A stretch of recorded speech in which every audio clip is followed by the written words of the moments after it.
ప్రొద్దుటూరులో తల్లిని హత్య చేసినటువంటి కొడుకు కేసుకు సంబంధించిన సంచలన విషయాలు ఒక్కొక్కటిగా బయటకు వస్తున్నాయి. నిందితుడు యశ్వంత్కు కొంత మానసిక పరిస్థితి సరిగా లేదనేటువంటి విషయం కూడా ఇప్పుడు బయటకు వస్తుంది. తన తండ్రి చెప్పిన మాటలు ఆల్రెడీ నిన్న విన్నాం మనం. అక్కడ ఆయన మాట్లాడుతూ క్లియర్గా చెప్పాడు, కొంత మెంటల్ చేస్తాడు నా కొడుకు అంటూ కూడా తండ్రి చెప్తున్నటువంటి మాటలకు బలం చేకూర్చేటువంటి విధంగా ఇప్పుడు కొన్ని అంశాలు వెలుగులోకి వచ్చాయి. అవేంటంటే యశ్వంత్ని కొన్ని నెలల క్రితం హైదరాబాద్ నుంచి బలవంతంగా ఈ యొక్క లక్ష్మీదేవి కుటుంబ సభ్యులతో పాటుగా వీరందరూ వెళ్ళి ఒక వాహనంలో యశ్వంత్ని బలవంతంగా హైదరాబాద్ నుంచి ప్రొద్దుటూరుకు తీసుకువచ్చారు. ప్రొద్దుటూరుకు తీసుకువచ్చిన తర్వాత అక్కడ కొన్ని నెలల పాటు అక్కడ నాటు మందు ట్రీట్మెంట్ను కూడా చేసినట్టుగా తెలుస్తుంది.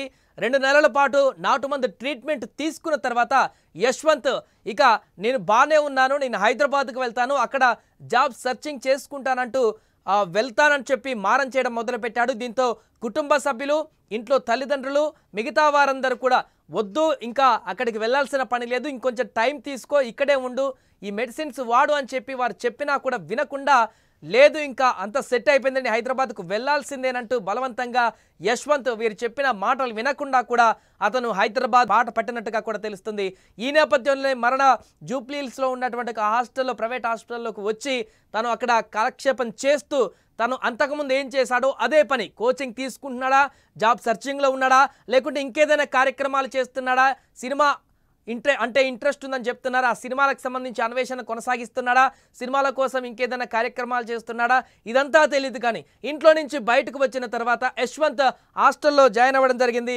ఇక్కడ ఎప్పటి మాదిరిగానే ఇంట్లో నుంచి డబ్బులు పంపడం, ఆ డబ్బులు హాస్టల్ ఫీజు లేకుంటే ఇతరతర ఖర్చులకు వాడడం యశ్వంత్ చేస్తూ ఇక్కడ రిలాక్స్ అవుతున్న సందర్భం మనకు కనిపించింది. కేవలం ఇంట్లో వాళ్ళకి డబ్బులు పంపించండి అనేటువంటి అంశానికి తప్ప ఇంకా ఏ అంశానికి కూడా తను రెస్పాండ్ కాలేదంట.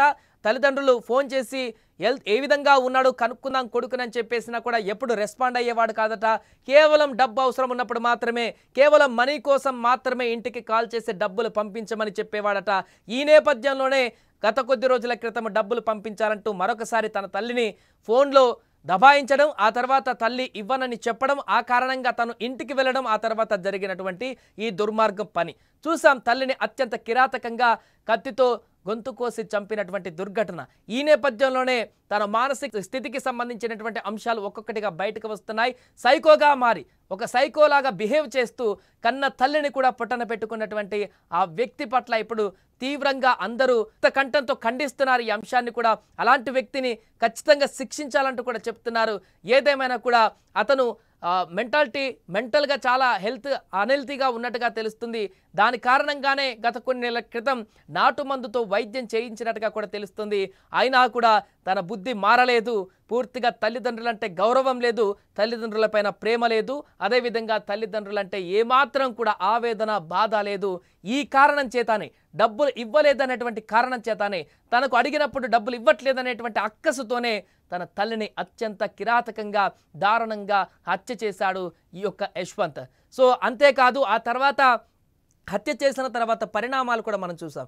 ఇంట్లో కూర్చొని టీవీ చూస్తూ దర్జాగా ఇయర్ఫోన్స్లో పాటలు వింటూ పోలీసులు వచ్చి వెళ్ళిపోయే వరకు కూడా ఏం తెలియనట్టు తను తల్లిని చంపినటువంటి విషయం కూడా తనకు చీమ కుట్టినట్టుగా లేనట్టుగా బిహేవ్ చేస్తూ అక్కడి నుంచి తను వెళ్ళిపోయినటువంటి దృశ్యాలు కూడా ఒక్కసారిగా అక్కడ పక్కనే ఉన్నటువంటి స్థానికుల్ని కూడా తీవ్ర భయాందోళనకు గురి చేశాయి. ఇంత దారుణంగా ఉంటారా వ్యక్తులు? సొంత తల్లినే చంపిన తర్వాత అతని ముఖంలో ఎలాంటి బెరుకు లేకుండా, ఏమాత్రం ఆందోళన, ఆవేదన లేకుండా ఇంత దారుణమైనటువంటి వ్యక్తుల బిహేవియర్ కూడా ఉంటుందా అనేటువంటి విధంగా అక్కడున్నటువంటి స్థానికులందరినీ కూడా భయభ్రాంతులకు గురి చేసింది. ఏదేమైనా కూడా విచారణ కొద్దీ, అక్కడ స్థానికులను అడిగినా కొద్దీ, కుటుంబ సభ్యులతో మాట్లాడిన కొద్దీ అనేక అంశాలు బయటకు వస్తున్నాయి యశ్వంత్ గురించి, అక్కడ జరిగినటువంటి పరిణామాలకు సంబంధించి. గత కొన్ని నెలలుగా యశ్వంత్ తీవ్ర అనారోగ్య సమస్యలు లేదంటే మానసిక హింసతో ఈ యొక్క సైకోలాగా మారిపోయాడనేటువంటి అంశం తెరపైకి వచ్చింది.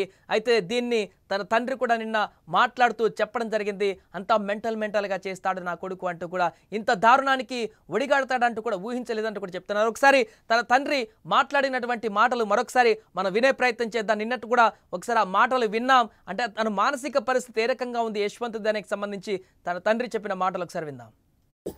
వచ్చినాడు వచ్చినాడు అట్లా తిరిగినాడు. నేను స్నానం చేస్తాను, వచ్చిన గుడ్డలు మార్చుకుంటుంటే వాళ్ళదేమో వాళ్ళమ్మతో ఏమంటున్నాడేమో ఆమె ఏమైందో లోపల గుడ్డలు దొరుకుంటుంటే గడేసినాడు.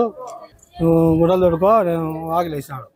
గుడ్డలు దొరుకుంటూ నేను తీసా అని వాకిలేసి ఇంకా ఆమె మొత్తుకుంటాను. అది మళ్ళీ అండి రెండు చెప్పుని చంపినా నాకు పోలీసులు వచ్చారు, చంపినా భార్యను అని అంతా మెంటల్ ఉన్నది. వచ్చిన వస్తానే మళ్ళీ తగ్గుంటే మళ్ళీ దుబ్బి మళ్ళీ